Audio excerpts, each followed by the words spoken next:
সুধী মণ্ডলী, দৌলতপুর সুশীল সমাজ আয়োজিত খুলনা সিটি কর্পোরেশন ৫ নম্বর ওয়ার্ড অডিটোরিয়ামে অনুষ্ঠিত আলোচনা সভা ও মতবিনিময় সভায় দৌলতপুরে ৫ নম্বর ওয়ার্ড বারবার নির্বাচিত সাবেক কাউন্সিলর শেখ কামরুজ্জামানের সভাপতিত্বে আলামিন লিটনের পরিচালনায় সভাটি অনুষ্ঠিত হয়।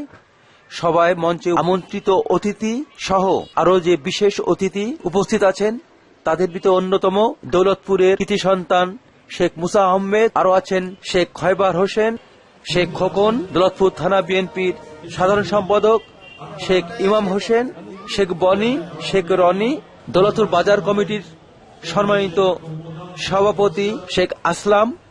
উপস্থিত আছেন দৌলতপুর বাজার বণিক সমিতির নির্বাচিত সাধারণ সম্পাদক নান্নু মোড়ল, আছেন নির্বাচিত সাংগঠনিক সম্পাদক জাকির হোসেন।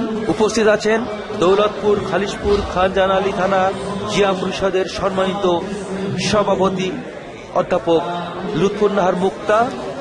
উপস্থিত আছেন জিয়া পরিষদের সাধারণ সম্পাদক দৌলতপুর মহসিন মহিলা কলেজের ভারপ্রাপ্ত অধ্যক্ষ মাহফুজুর রহমান। উপস্থিত আছেন দৌলতপুর খালিশপুর খানজান আলী থানার জিয়া পরিষদের শহীদ জিয়া ডিগ্রি কলেজের সিনিয়র অধ্যাপক আব্দুর রশিদ মোড়ল। উপস্থিত আছেন দৌলতপুর দিবানৈশ কলেজের অধ্যাপক শাহজাহান মোল্লা। উপস্থিত আছেন অধ্যাপক মার্শাল টিটু সহ দৌলতপুরের সুধীজন। আজকের এই অনুষ্ঠানে প্রধান অতিথি হিসেবে উপস্থিত আছেন বাংলাদেশ জাতীয়তাবাদী দল কেন্দ্র কমিটির সম্মানিত ছাত্র বিষয়ক সম্পাদক, খুলনা গণমানুষের নেতা, খুলনা ৩-এর ধানের শীষের কাণ্ডারি জনাব আলহাজ রকিবুল ইসলাম বকুল। আমি দৌলতপুর খালিশপুর খানজান আলী থানার বিএনপি মিডিয়া সেলের প্রতিনিধি সাংবাদিক আমিন শাহ। আমাদের উপস্থিত আছে বার কাউন্সিল যিনি বারবার সভাপতি নির্বাচিত হয়েছে অ্যাডভোকেট মাসুদ হোসেন রনি। উপস্থিত আছেন এস এফ আকবর। উপস্থিত আছেন আমাদের কবির হোসেন প্রধান সাবেক কাউন্সিলর। উপস্থিত আছেন আমাদের হুমান সাহেব সাবেক কাউন্সিলর। আমাদের যে সভাপতি করতেছেন উনিও সাবেক কাউন্সিলর। উপস্থিত আছেন আমাদের প্রিয় শিক্ষক সাদিয়া বাংল। আমাদের সুশীল সমাজের সংগঠনের নেতৃবৃন্দ আছেন, আমাদের নারী উদ্যোক্তারা রয়েছেন, নামবোধা রয়েছেন, আমাদের শ্রমিক নেতা সহ সংবাদ পর্যায়ের প্রতিনিধিগণ উপস্থিত রয়েছে।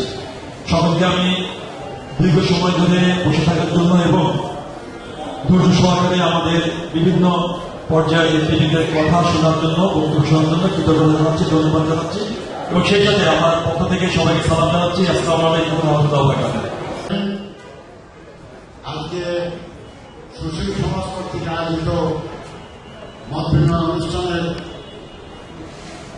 আমার অত্যন্ত প্রিয় মানুষ, প্রিয় ব্যক্তিত্ব, এই ৩ নম্বর আসনের নির্বাচনে প্রতিদ্বন্দ্বিতা করছেন জাতীয় সংসদে আমাদের প্রিয় নেতা রকিবুল ইসলাম বকুল সহ আজকে উপস্থিত বিশেষ অতিথিবৃন্দ ও প্রিয় এলাকাবাসী, আসসালামু আলাইকুম। আমরা আজকে একটু ব্যতিক্রমধর্মী অনুষ্ঠান সাজিয়েছি। কথা বলার সময় কম, আমাদের নেতা অ্যাকচুয়ালি প্রোগ্রাম এত বেশি দেওয়া যে সময় বের করতে পারতেছেন না। তারপরেও আমরা আমাদের অনুষ্ঠান সম্পন্ন করব, আপনারা সহযোগিতা করবেন বিশ্বাস করি।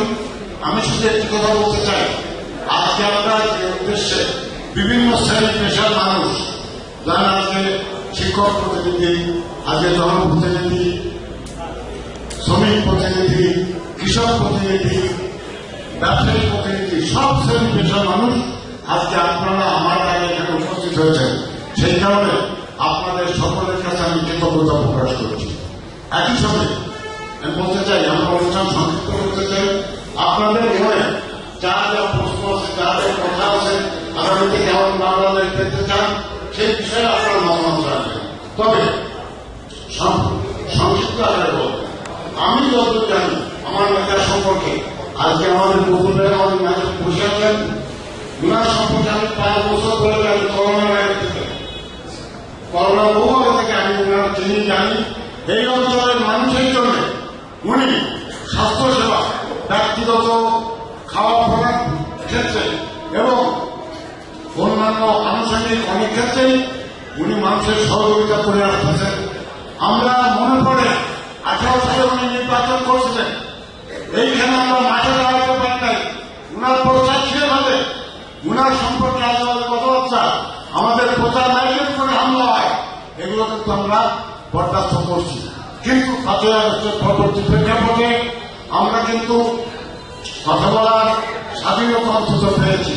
তো আমাদের নেতা বকুল ভাইয়ের মতো আমি দেখি নাই আমার এই 70 বছরের বয়সের জীবনে যে এইরকম পরোপকারী ভালো মানুষ, ন্যায় এবং সত্যের পক্ষের মানুষ আমরা ইতিপূর্বে কখনো সাংসদ হিসেবে এই অঞ্চলে পাই নাই।